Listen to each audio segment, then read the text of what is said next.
అంటే నాకు పూర్తి నమ్మకం. రాజ్తో నా ప్రేమను ఖచ్చితంగా ఒప్పుకుంటాడు. నరికి పారేస్తాడు. రాజ్ కారులో వెయిట్ చేస్తున్నాడు. గప్చుప్గా ఎవరు చూడకుండా ఇక్కడి నుంచి వెళ్ళిపో. అర్చన వెళ్ళి. అది నా చెల్లెలు.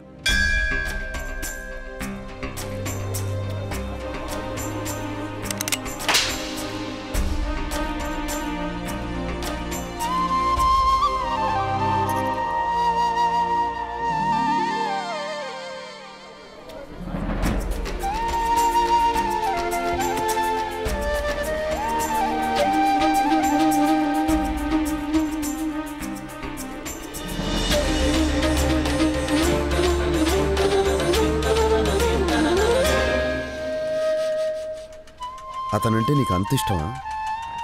అయితే వాళ్ళ అమ్మా నాన్నలతో వచ్చి నాతో మాట్లాడమని చెప్పు. కళ్యాణ్ జ్యువెలర్స్, నమ్మకమే జీవితం.